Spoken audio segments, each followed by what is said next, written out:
Hello, everybody. My name is Bob Storer. I am a professor of industrial and systems engineering at Lehigh and one of the two co-directors, the Integrated Business and Engineering Honors Program, or IBE as we refer to it.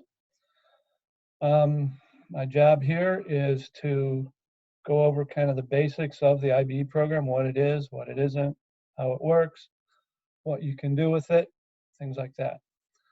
If you'll let me share my screen here. I have a PowerPoint presentation that I can talk along with. All right, so as I mentioned, my name is Bob Storer, one of two co-directors of IBE, along with my colleague, Professor Rick Kish from the finance department. You see down here at the bottom our IBE website where more questions can be answered. So the IBE program was started in the year 2000. We had our first class of freshmen that year. It was started at the behest of President Farrington, who was our president at the time. The idea was to attract really good students to Lehigh, provide them with a challenging curriculum, provide lots of opportunities for integrative experiences through IBE-specific coursework, and to produce graduates with a unique set of skills, combining both business and engineering.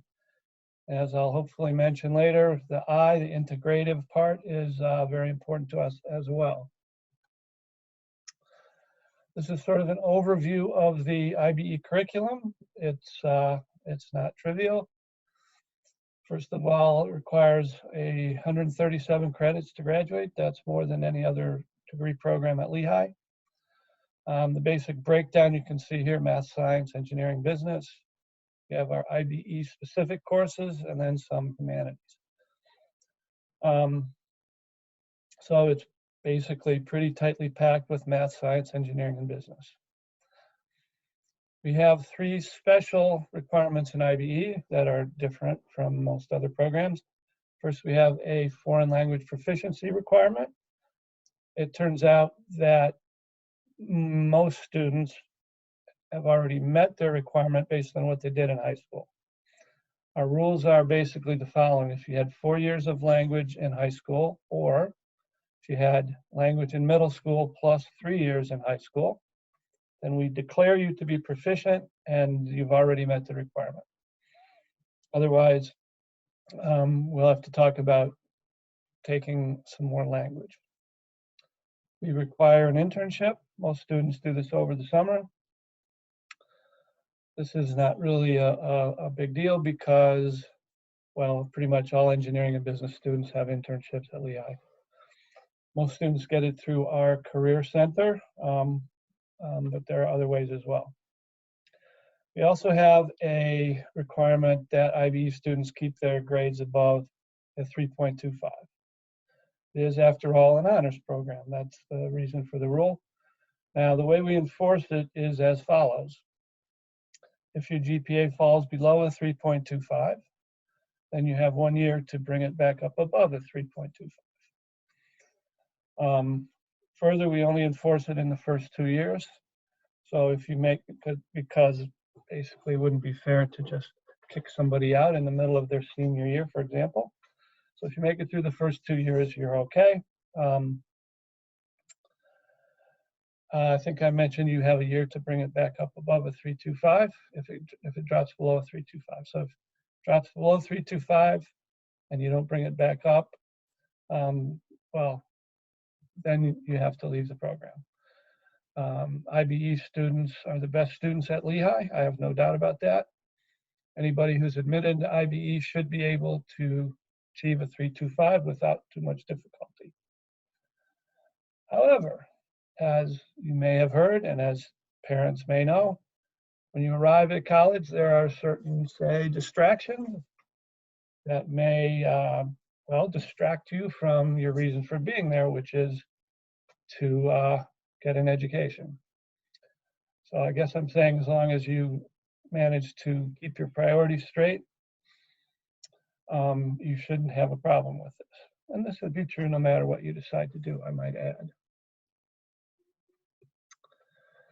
Now, kind of the nitty-gritty details of how IBE works. So in IBE, as the name implies, you take lots of business and you take lots of engineering, but you pick one major. So again, one major. A lot of people are confused. They think I'm going to pick a major in engineering and a major in business. That's not the case. You pick one major, and that major can be any field of engineering or any field of business that we have here at Lehigh. And I have them listed here. So that's it, one major. Now, if you do the 4-year IBE degree, the degree is accredited by AACSB, and that's the organization that accredits business degrees. Even if you major in mechanical engineering in IBE, that should not be, it is not an engineering degree, right? Basically, you would take the first 3 years of that engineering curriculum. So if you majored in ME, you'd get the first 3 years of mechanical engineering, plus basically the full core of business classes and the IBE classes, right? So the IBE degree is not an engineering degree, and if you want to be an engineer, you should get an engineering degree. What a lot of our students do is what we call our 5-year dual degree plan. In this plan, you get the BS in IBE, and you also get the full accredited BS in engineering degree. So nominally, this is a 5-year program, 2 degrees. Most of our students have a lot of AP credits, though. I mentioned that they're very good. And so you can subtract your AP credits from those 5 years. So if you have a semester's worth of AP credits, presumably you could do this in 4.5. So most of our students do it in 4.5 or even 4 years. If you do this dual degree program, dual bachelor's degree program, your financial aid, whatever financial aid package you may have, whether it be need-based or merit-based, will be extended to the 5th year to finish the 2nd degree. Again, I just want to make sure it's very clear that if you want to be an engineer, you need to get an engineering degree, whether you do just the regular engineering degree or whether you do our dual degree program.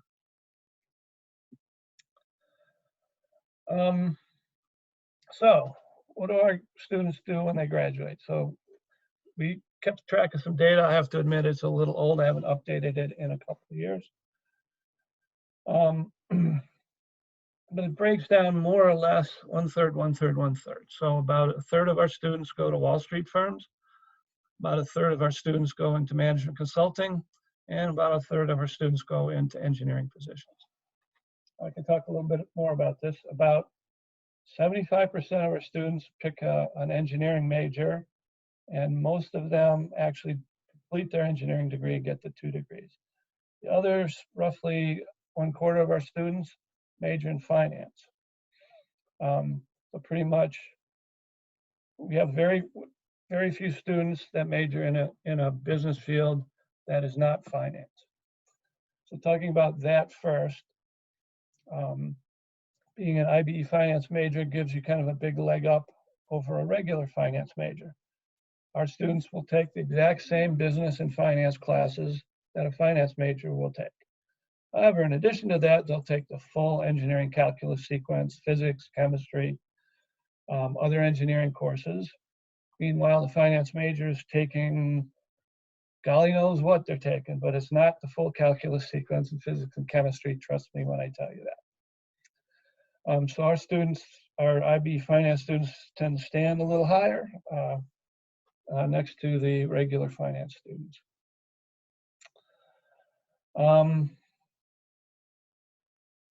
What else was I going to say?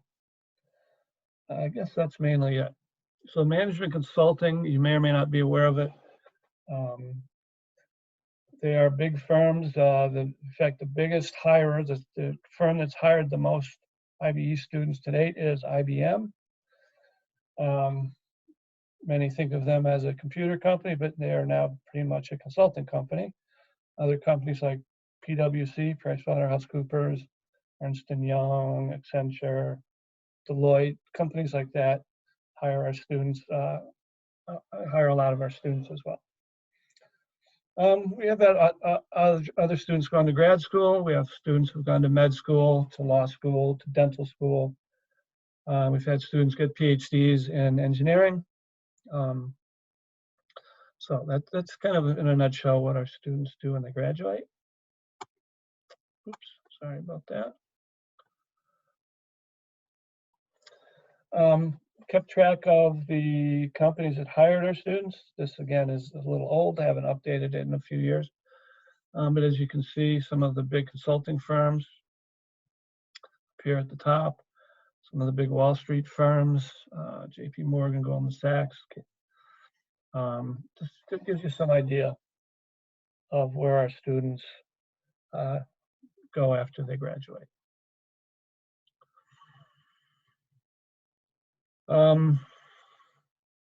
Again, I haven't updated this in a while, but the point of this slide is basically to show that we typically get around 1,000 applicants. We admit somewhere around 160 to fill our class of hopefully around 50 students. So that's what we're shooting for every year, is a class of 50. And hopefully that's what we'll get this year as well. All right, so I've been doing this for a long time,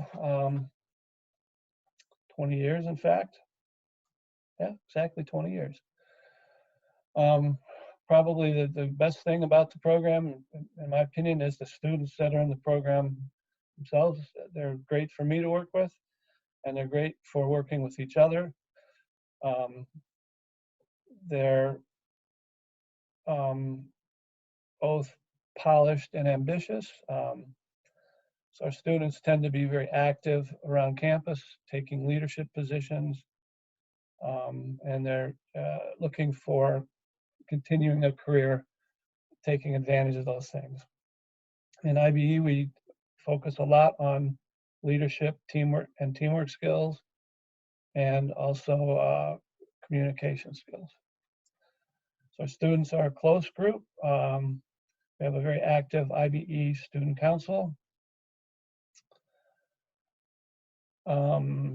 It's the kind of thing where if IBE students are in a class together and the professor says there's going to be a group project, and they immediately look at each other and say, we're working together, right? That's how it works.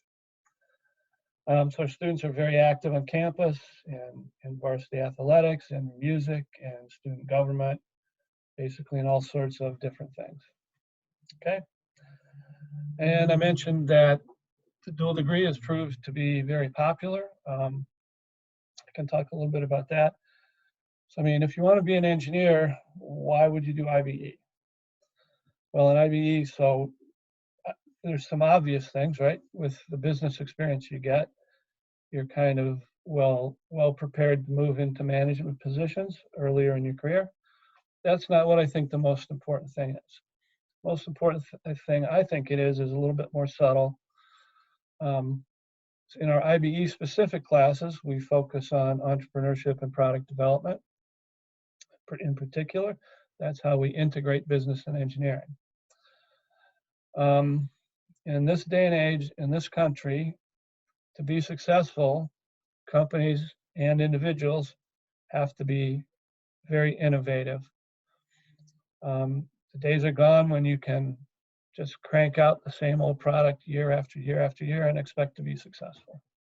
So understanding innovation, understanding markets, and understanding how what you do as an engineer connects to the bottom line of the company you work for is crucially important to being a good and a successful engineer. You can't just write programs or do calculations. That won't get you very far in this world. That's what we teach in IBE, and that's why I think IBE adds so much value for engineers. So I mentioned we have IBE specific courses. This is the list of those courses. There's 3 3-credit courses and 3 1-credit courses. For the most part, they're project-oriented courses. And the two basic highlighting courses, well, our freshman workshop and our senior capstone, which is really basically it's a two semester long course. Both are project based. In the freshman workshop, students work in teams. They come up with ideas for new products through a kind of a structured vetting process. And then what they do is they do work on the business side and they do work on the engineering side. On the engineering side, they would come up with a design, likely a CAD drawing of the design. Depending on the product that's appropriate, they'll build a prototype of it. They'll figure out what it's going to be made out of. They'll figure out how it's going to get made. They'll do a bill of materials and all of those sorts of things. So basically, they come up with an engineering design of their product. On the business side, they have to do a lot of basic market research. How big is the market for this product? What kind of competitors exist in the market? What market share do we think we can get? What price might we be able to get for this product? And then they also have to have a financial plan for what they would need to get this business going. So basically, business plan and engineering design. And they're doing all of this before they've even had an engineering or business class. So it's challenging, but in my mind, it gives great perspective. They can kind of see how everything ties together. And hopefully when they take those engineering and business classes, they'll be able to have kind of an overview of how it all fits together. The other course I want to mention is our capstone project, two semester capstone. In this class, students again work in teams. Each team works with a different company. Typically, it's an entrepreneurial company. Could be as small as one guy with a crazy idea. Now in this class, what they do depends a lot on what the needs of the company are, but typically they're many and broad-based. There's one example I like to talk about because I think it kind of gives a good picture for how things often go. So there's a guy, and he had a technology, and that technology was fabric with pressure sensors kind of enmeshed into the fabric that you could get pressure readings off of. His idea was to wrap this fabric around the handle of a golf club and then take data as people were hitting golf balls and somehow use that data and turn it into a teaching tool to improve people's golf swings. So that was it. That's where our team started. This crazy idea. And so they went out in the market and they did a lot of research to figure out how big was the market for this product. And they came back with the result that the market for this product was absolutely zero. So what do you do now? So they said, well, we got this technology, pressure sensors embedded in fabric. And again, so they went out and did a lot of research. And finally, they came up with a pretty clever idea. So what they did is basically they would take this fabric and put it inside a shoe. And they'd let somebody wear it around and they'd measure the pressure distribution between the foot and the shoe. And then they would use this data to design a very well-fitting orthotic insert for the shoe. Now, this was intriguing because they found out that orthotic inserts are very important for a fairly large sector of the population, mainly people that have diabetes. People with diabetes often lose feeling in their feet. It's called neuropathy. Often they develop sores and they don't even know they have them. And it's not uncommon for people to actually have to have their feet amputated because of these sores. Right? So there's a market, an important market, for having these really well-designed orthotic inserts. And The second kind of cool thing about their idea was sort of the way it's distributed and sold. In this case, what they would do is they would sell the product to podiatrists and physicians who treat diabetes. They, in turn, could rent out this to their clients. The clients would wear it around for a few days, take some data, and then they could make them a really great orthotic insert. That's just an example of kind of things that you might be doing in our capstone design class. Just a couple of frequently answered questions that I typically get. Does Lehigh give credit for AP tests? Absolutely, we do. I think we require fours and or fives on most tests. Should I accept my AP credits? In other words, I get AP credits, should I take them or should I retake the class at Lehigh? So my answer to this is pretty clear. Absolutely, you should accept your AP credits and start in the next class.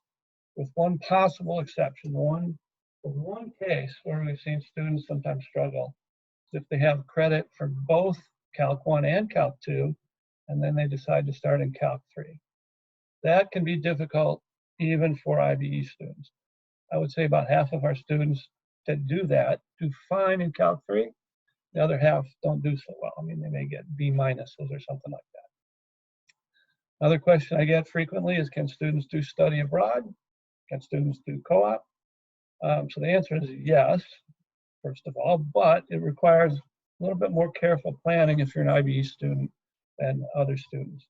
The second thing is, don't ask me to do both. Pick one, okay?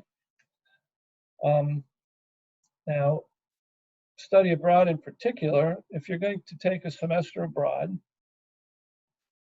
you will almost surely need to take engineering and or business classes wherever you go abroad.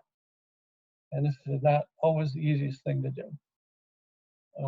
Not all schools offer them, and then a lot of schools, they might offer special classes for study abroad students. But their engineering and business classes may be taught in whatever language they speak in that country. This often means is our students end up going to countries where English is the language that's used in the classroom. We also have a lot of summer abroad programs at Lehigh that are actually very good. Your summers are your own. You can study abroad in the summer without having to even worry about it. There's a couple that I'll mention. So one is the Iacocca Scholars Program. Lehigh sends roughly 100 students abroad. It's actually an internship. It's an internship abroad program. It's mostly paid for, pretty much everything but an airplane ticket. And Iacocca Scholars Program loves IBE students. Right? Co-op, the engineering college has a co-op program. Our students are eligible to participate in that as well. If you're curious what your first year schedule looks like, this is what it looks like. I guess it's probably not worth going over it in detail. Got math, physics, chemistry, eco, some business stuff. Yeah, just like you'd probably expect. Okay, I think that brings me to the end of my brief introduction to what IBE is and how it works. I hope I'll see you online for we have a couple of online things scheduled for you to talk to me, Professor Kish, Professor Costa, and some of our students. Thank you for your attention. Hope to see you soon.